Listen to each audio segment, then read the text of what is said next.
The forest cover witnessed in this particular estate is not something quite common in this day and age.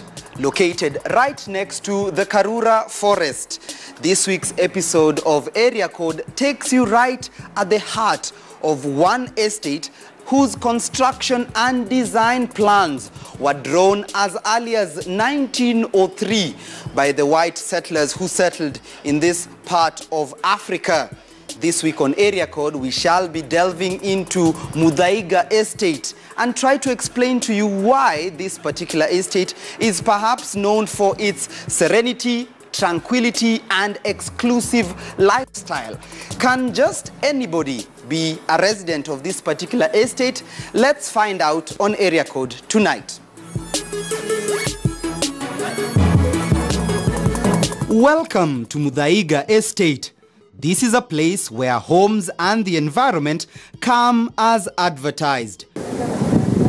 Here, high picket fences adorn every street and you'll rarely see anyone walk by.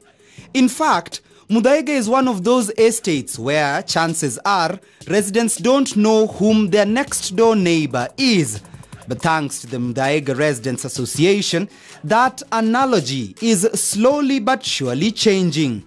Now, residents here have to meet once a year for their annual Muthaiga Residents Luncheon, meant to help residents network.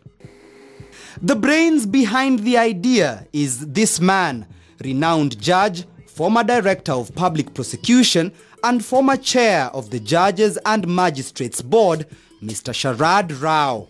So the function of the Muthaiga residents basically has been to keep Muthaiga as was, or rather even as is. Keeping Muthaiga as was or as is, as Sharad Rao puts it, is by no means a walk in the park. The residents have over the years fought off construction of commercial buildings, and to this day, Muthaiga remains perhaps just one among a very few number of estates that remains exclusively as a residential area. This is the only area in Nairobi where you do not find a single kiosk, for instance, because they are not permitted here. And we have had the cooperation of the police, cooperation of the county council in seeing that we do not allow any kiosks here in this area.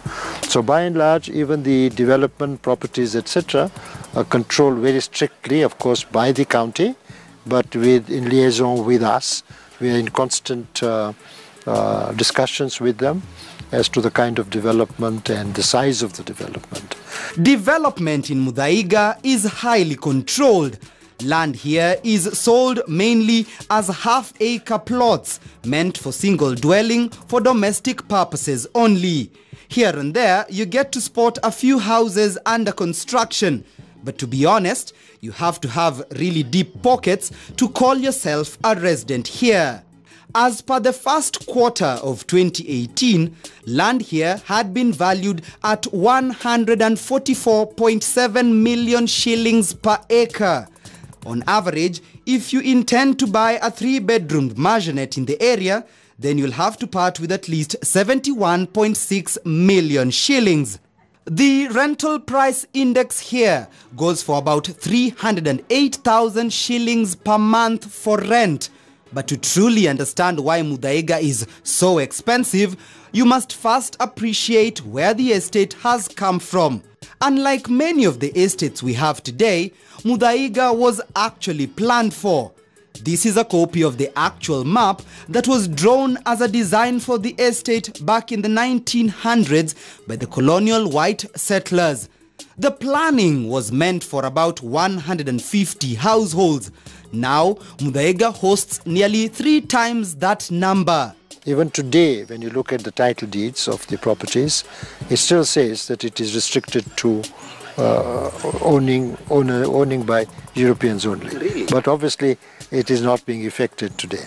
My own property, my own title deed also says that strictly legally, according to that, I cannot own it, but I do. Muthaiga Estate is believed to have been established in 1903, largely through the efforts of 2 individuals, James Morrison and Freddie Ward. James Morrison is said to have bought over 1,600 acres of land from the then Commissioner of the East Africa Protectorate, Sir Charles Elliot. Morrison would then hire his friend, ex-British Army commander and landscaper Freddie Ward, to draw up plans for an estate where retired army officers from England could come to live once they were sent to govern the East African Protectorate of Kenya. Freddie Ward drew up this map that is more than 115 years old for a well-planned estate complete with a golf course and country club. It would, however, take more than a decade before the country club was opened on the 28th of September 1912. A decade later, in 1923, the Muthaiga Golf Club was established. The history of the golf club is clearly depicted and lined up on these walls, where major regional golf tournament winners have been displayed. The Kenya Open Golf Tournament, which marked its 50-year anniversary, is still held at the Muthaiga Golf Club. I started well. I played pretty bad yesterday, and the Holy One helped me a lot to make the cut today. Leo nimefurahia kiwanja, lakini yenye imenikosea tu ni putting peke yake. Lakini leo nimefurahia kiwanja kabisa, nimecheza mzuri. In the past, both the country club and golf club were an exclusive place meant for whites only. Subsequently, the area around Muthaiga became home to white settlers, and that remained so until after independence in 1963. But Muthaiga still remained for quite many years, still a very European stronghold. I bought my house in 1970, and I think there were only 3 or 4 non-European houses here at the time that I came in. And, was there any African? There were no Africans at all at that time. I think the first African perhaps to come in, I think, was Charles Jonjo in this area.